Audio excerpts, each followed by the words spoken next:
జొన్నలు ఇవి. జొన్నలు ఒకవేళ ఎక్కువ ఒక మూట అట్లా ఉన్నాయనుకోండి, అప్పుడు వేపాకు ఇట్లా ఒక చెద్దరపరిచి దాని మీద ఇట్లా పూసి వేపాకు తెచ్చి ఇట్లా చిన్న చిన్నవి కాదు, ఇట్లా కొమ్మలు కొమ్మలు ఇట్లా కొమ్మలు కొమ్మలు తెచ్చి ఇట్లా మధ్యకు ఇట్లా కొమ్మని ఇట్లా మధ్యకు చేసి కింద అడుగు భాగంలో ఒక అదే టబ్బులో అడుగు భాగంలో ఆకు పెట్టి ఇట్లా పోయాలి.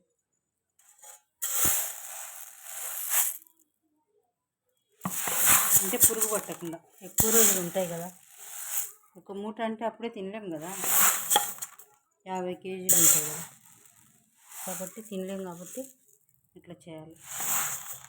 పెద్ద కొమ్మ అది లోపల పెట్టినాం కదా, ఇంకొక కొమ్మ తీసుకోవాలి. కొన్ని వేసిన తర్వాత మళ్ళీ ఇలా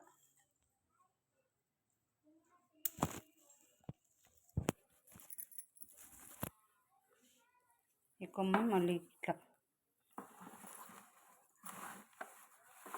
ఇట్లా పెట్టాలి. ఆకులు బాగా ఎక్కువ ఉంటే తొందరగా పురుగు పట్టవన్నమాట జొన్నలు.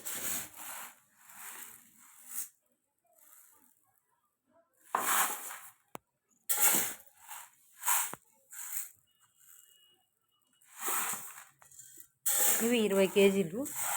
ఇంకా దాంట్లో అట్లా 3 దాంట్లో వేసి పెట్టాలి. 20 కేజీలు 20 కేజీలు, ఇంకా ఇంకొక దాంట్లో 10 కేజీలు. వాడుకునే దానికి వేయాల్సిన అవసరం లేదు. ఎక్కువ రోజులు నిల్వ ఎన్ని జొన్నలు ఉంటాయో అన్ని జొన్నలతో వేయాలి వేపాకు. పగలంతా చెట్టు మీద ఉంది ఈ వేపాకు. ఇప్పుడే ఫ్రెష్గా తీసుకొచ్చి జొన్నలకు ప్రిపేర్ చేస్తున్నాం. అంతవరకు వేసినాం కదా, మళ్ళీ ఒక కొమ్మ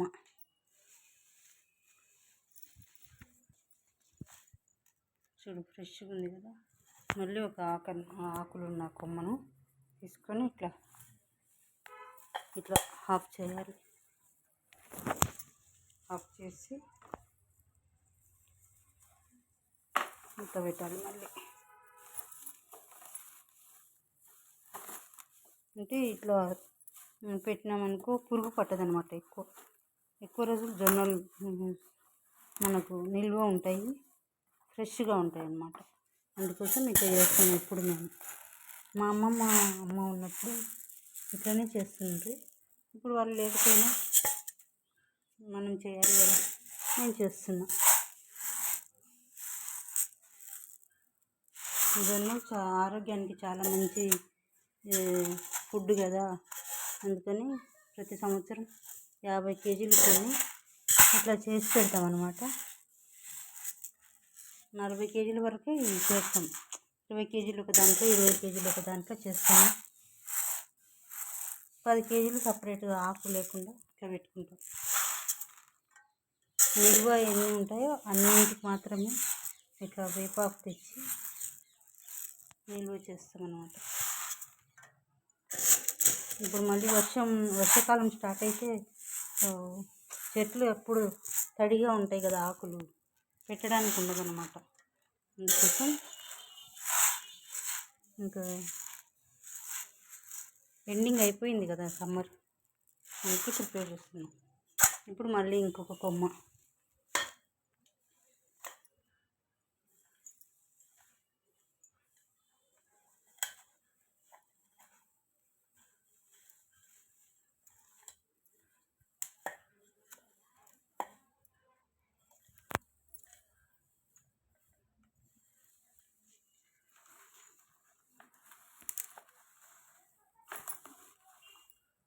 ఇట్లా పెట్టాలి.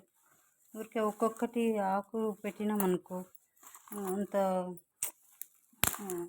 రిజల్ట్ మంచిగా ఉండదు, త్వరగా పురుగు పడుతుందేమో అని అనిపిస్తుంది. ఇప్పుడు మంచిగా సమృద్ధిగా ఆకు పెట్టినామనుకో, ఇట్లా కొమ్మలు మంచిగా ఉంటుంది అన్నమాట. ఫైనల్కి వచ్చింది. ఇంకా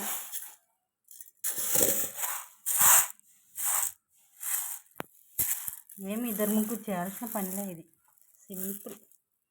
ఇది 20 కేజీలు అనమాట. ఇవి ఇంకొక 20 కేజీలు తర్వాత నేను ఒక్కదాన్నే చేస్తాను. ఇప్పుడు కూడా ఒక్కదాన్నే చెప్తున్నా.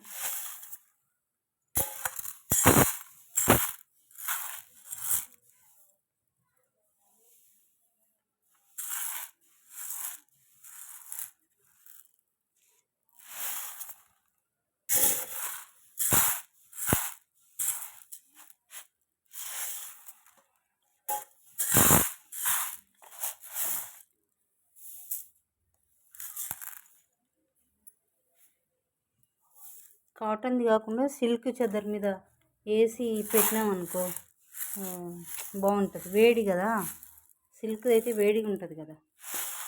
ఏదన్నా చిన్నపాటి తడి ఉంటే కూడా తొందరగా ఆరిపోతాయి. ఒకవేళ బై మిస్టేక్లో ఇది ఫైనల్ అన్నమాట. ఫైనల్లో పైన ఈ కొమ్మ, వేప కొమ్మ లాస్ట్ ఎండింగ్ ఇట్లా పెట్టినామనుకో ఇంకా మనకు ఎక్కువ రోజులు నిల్వ ఉంటాయి. కాబట్టి ఈ జొన్నలకు మ్యాక్సిమం పురుగు పట్టదు. ఎందుకంటే ఇంత సెక్యూర్గా పెట్టినాం కదా, మనము పెడుతున్నాం కదా. అందుకని కొమ్మలు పెట్టినాం కదా, ఒక్కొక్క ఆకు కాదు కదా. ఇది ఫైనల్ పైన అన్నమాట. ఓకేనా అండి. మీరు కూడా ఇట్లనే ఏమైనా స్టాక్ ఉంటే జొన్నలు కానీ ఇంకా ఏమైనా కందులు, మినుములు అట్లాంటివి ఉంటే ఇట్లా పెట్టవచ్చు. పురుగు పట్టకుండా నిల్వ ఉంచుకునే పద్ధతి అన్నమాట ఇది. కింద బాటంలో అదేంటి కొమ్మ వేసి పెట్టాను. తర్వాత మళ్ళీ మిడిల్లో అట్లా క్వార్టర్లో ఫైనల్లో ఇలా పెట్టాను. నిల్వ ఉంచుకుంటే పురుగు పట్టకుండా ఫ్రెష్గా ఉంటాయి అన్నమాట. ఒక 7 months 7, 8, 9 1 year వరకు ఫ్రెష్గా ఉంటాయి. ఓకేనా అండి. మీరు కూడా కావాలంటే ఇలా చేయండి. మీ దగ్గర కూడా ఉంటే పోయేలా పురుగు పట్టకుండా జాగ్రత్త తీసుకోండి అన్నమాట. ఓకే అండి, థ్యాంక్ యూ.